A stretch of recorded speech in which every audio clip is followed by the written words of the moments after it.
Hello everyone, welcome back. For today's video is my personal owned recipe using our luncheon meat. So ayan, nung nagluto po kasi ako nito, hindi po nila nalaman or hindi po nalaman ng hubby ko na it is just only a luncheon meat. So are you curious about it? Here's how.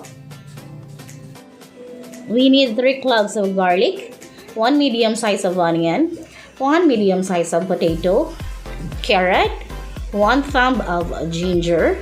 Tapos, meron din po tayong tomato and red bell pepper. For the potato, must be peeled po and cut into chunky. Ibabad lang po natin ito sa water to stay the freshness at di po mag-iba ang kulay. And sa ating carrot po, syempre must be peeled din and cut din po natin ito into cubes.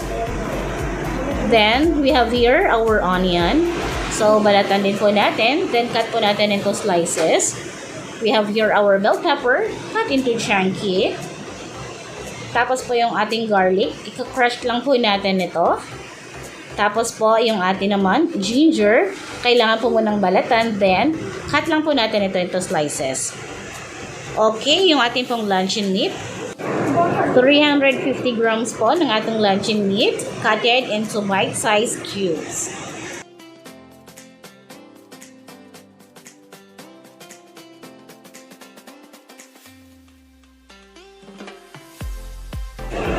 Of course, our curry powder at saka po yung ating Coco Mama na coconut cream or gata.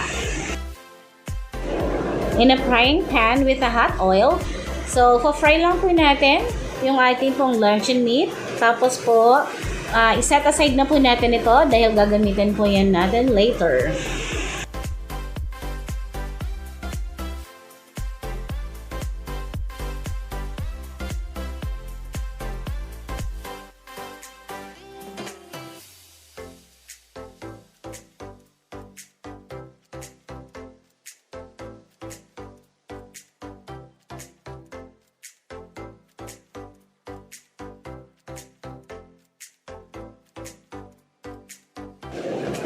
There you go. The other side is already cooked. So, balik ta rin lang po natin para both sides po ay parehong luto.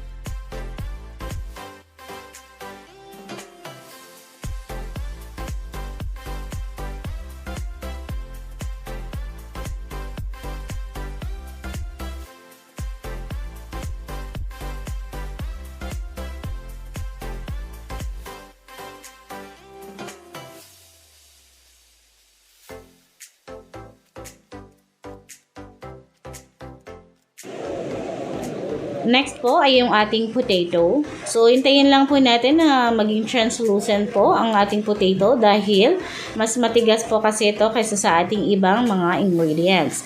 Isusunod ko po dito ay yung ating pong carrot para sabay po silang maluto. Then, isa-set aside lang din po natin ito.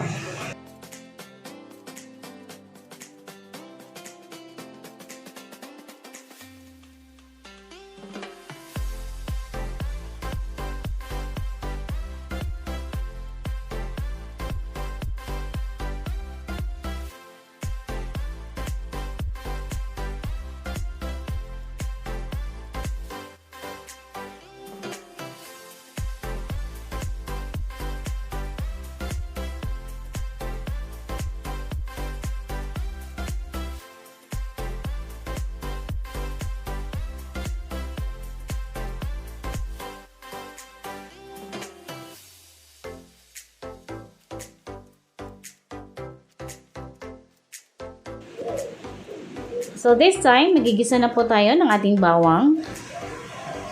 Yan. Tapos, isusunod din po natin dito yung ating kamatis, yung sibuyas, yung ginger.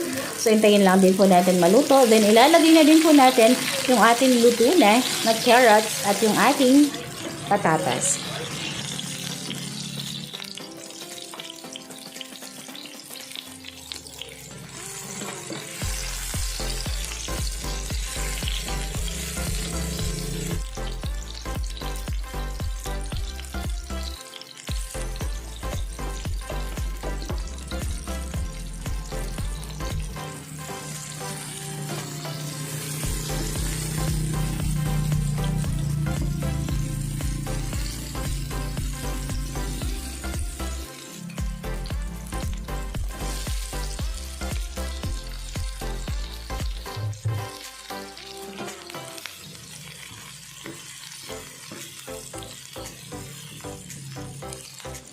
And now, we're gonna add po yung ating red bell pepper.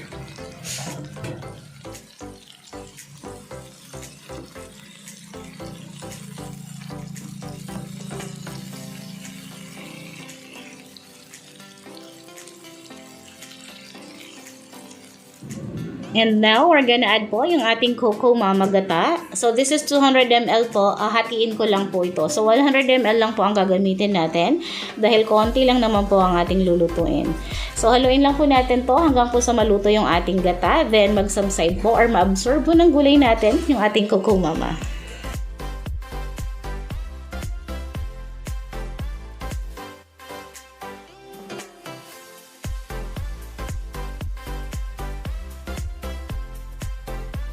Now, let's add our half tablespoon of ground pepper at saka po yung ating salt.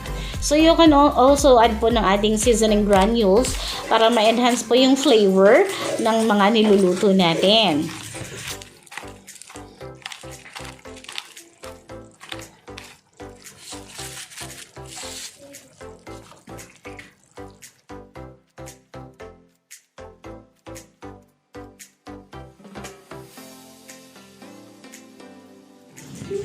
So, this time po, maglalagay na po tayo yung ating 1 tablespoon of curry powder.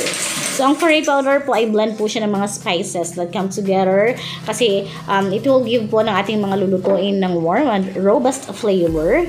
So, kahit ano pong niluluto natin, magbibigay po ito ng extra yummy flavor sa ating mga niluluto.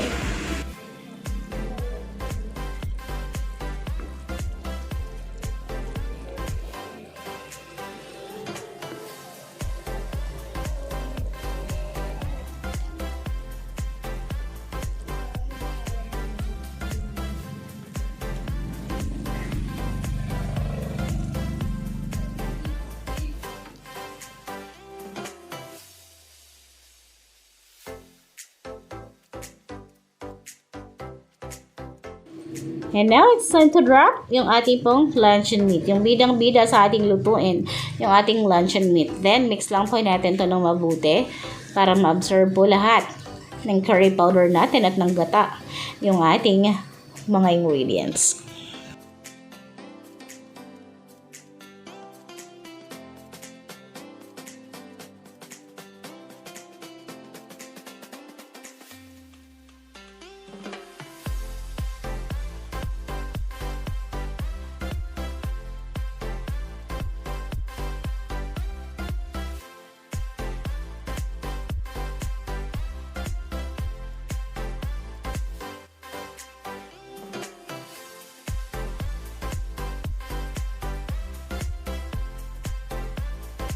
Ayan, luto na po yung ating luncheon meat curry. So, we're gonna transfer it na po sa ating lagayan.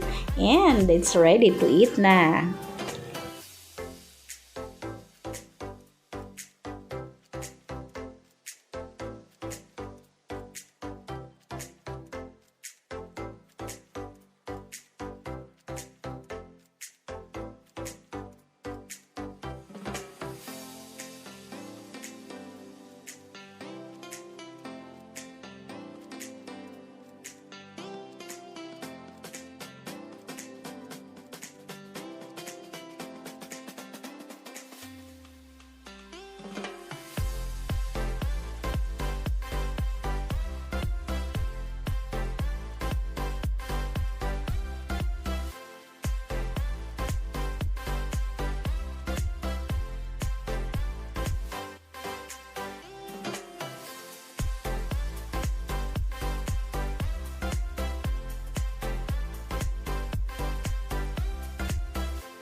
That's it, my very own luncheon meat curry.